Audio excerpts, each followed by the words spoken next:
बुलेटिनमध्ये स्वागत। अनंत गर्जेच्या वरळीमधील घरी पोलीस दाखल झालेले आहेत आणि पोलिसांसह फॉरेन्सिक टीम आणि डॉक्टरांची टीमही दाखल झाली आहे। डॉक्टर गौरी गर्जे यांच्या आत्महत्या प्रकरणाच्या तपासाला आता वेग आलेला आहे।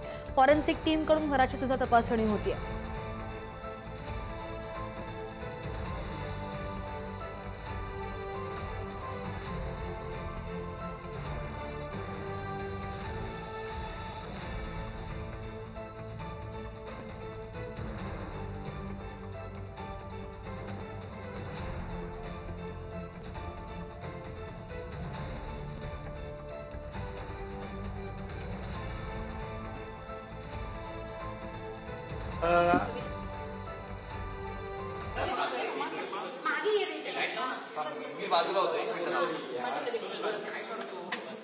तुम्ही सेट झाल्यावर सांग।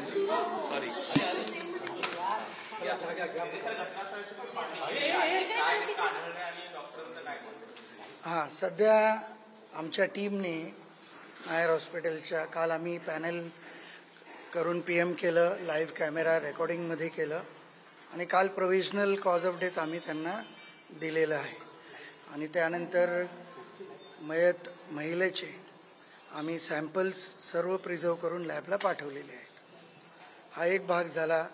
आज जे क्राईम सीनला आम्ही तपासणी याच्यासाठी केली की ते जे काही घटना घडली त्या फॅनची उंची किती होती, बेडची हाईट किती होती आणि याच्यातनं उर्वरित माहिती आता पोलीस स्टेशनला भेटणार आहे।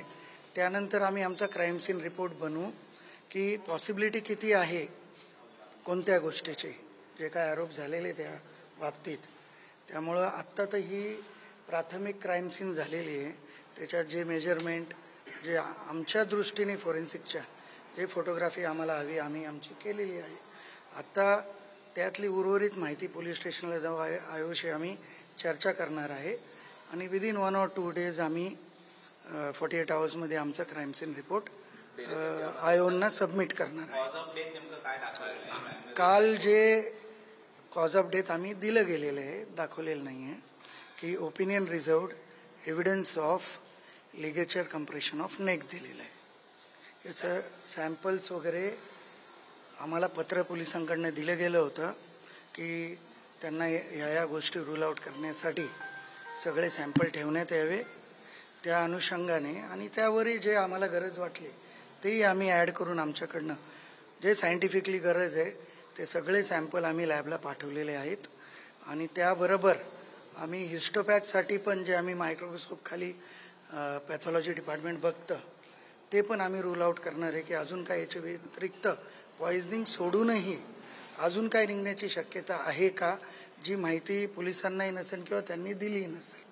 तर पूर्णपणे आम्ही हा तपास सायंटिफिक वेने 100% ॲनालिसिस करूनच याचं फायनल आम्ही रिपोर्ट बनवणार आहे। प्रायमरी रिपोर्टमध्ये स्ट्रँग्युलेशन दाखवलेलं आहे का? म्हणजे नाही, मी तुम्हाला परत सांगतो, प्रोबॅबल कॉज ऑफ डेथ जे आम्ही सर्टिफिकेट PM नंतर देतो त्यामध्ये opinion reserved evidence of ligature compression of neck असं दिलेलं आहे आणि ब्रॅकेटमध्ये अननॅचरल। इतर कुठे शरीरावरती जखमा किंवा नाही, त्या जे काय आहे ते आम्ही रिपोर्टमध्ये संबंधित इन्व्हेस्टिगेटिंग ऑफिसरला लवकरात लवकर देणार आहोत। दुसरा एक महत्त्वाचा प्रश्न, जेव्हा ही घटना घडली तेव्हा दरवाजा आतून बंद होता आणि आरोपीच्या दाव्यानुसार तो 29व्या मजल्यावरून रेफ्रिजरेटरमधून खिडकीच्या मार्गे आतमध्ये आला असा एक दावा त्याचा आहे। तर तो सुद्धा आपण आपल्या पद्धतीने काही व्हेरीफाय करतोय किंवा पोलिसांच्या टीमसोबत तुम्ही उपस्थित असणार आहात?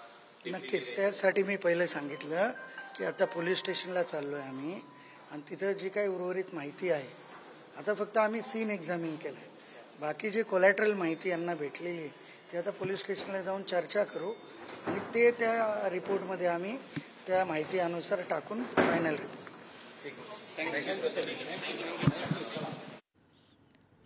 पोलिसांसह फॉरेन्सिक टीम आणि डॉक्टरांची टीम अनंत गर्जे याच्या घरी दाखल झालेली होती आणि 2 दिवसात हा अहवाल येईल असं सुद्धा त्यांनी सांगितलेलं आहे।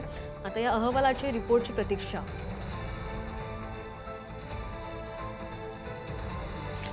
आत्महत्या प्रकरणी आता या प्रकरणाला अत्यंत वेग आलेला पाहायला मिळत आहे। सध्या मी या जिथे अनंत गर्जे हे राहत होते त्यांच्या बायकोसोबत, गौरी गर्जेसोबत, त्या घराच्या निवासस्थानी आपण आलेलो आहेत आणि आपण पाहतोय वरळी पोलिसांची टीम असेल किंवा डॉक्टरांचं पथक आहे ते इथे आलेलं आहे. जिथे आत्महत्या केलेली आहे तिथे चौकशी करत असल्याचं निदर्शनास येत आहे. या प्रकरणाला अत्यंत वेग आलेला पाहायला मिळत आहे, कारण अनंत गर्जे यांनी स्वतः कबुली दिलेली आहे की आमच्यामध्ये आत्महत्या करण्यापूर्वी वादविवाद झाले होते, भांडण झालं होतं आणि त्यानंतर मी वरळीच्या दिशेने निघलो होतो. मात्र गौरी फोन उचलत नसल्यामुळे मी पुन्हा आलो, तर खिडकीतून वर चढल्यानंतर समोर आलं की गौरीने आत्महत्या केलेली आहे. आणि सध्या जर आपण पाहिलं तर वरळी पोलीस स्टेशनचे पथक आणि डॉक्टरांची टीम ही जिथे गौरी आणि अनंत गर्जे राहत होते तिथे पोहोचलेली आहे. जिथे गौरीने आत्महत्या केलेली आहे त्या ठिकाणाची आता डॉक्टरांची टीम असेल किंवा पोलिसांची टीम आहे ती तपासणी करत आहे. आणि आता या प्रकरणाला अत्यंत वेग आलेला पाहायला मिळतोय. त्यामुळे आता या प्रकरणातून नेमकं पुढे काय माहिती समोर येते चौकशी अंतर्गत ते पाहणं देखील महत्त्वाचं असेल. मात्र अनंत गर्जे हा सध्या पोलिसांच्या ताब्यात आहे आणि त्यातून वेगवेगळी माहिती, वेगवेगळे खुलासे समोर येत आहे. मात्र सध्या पोलिसांची टीम आणि डॉक्टरांचं पथक हे अनंत गर्जेच्या घरी पोहोचलेले आहे आणि जिथे आत्महत्या केली त्याची चौकशी सध्या सुरू आहे. मात्र आता या चौकशीतून वेगळे काही पुरावे समोर येतात का हे पाहणं महत्त्वाचं ठरेल. कॅमेरामॅन कविता गिरीसह शिल्पा नरोडे, पुढारी न्यूज, मुंबई.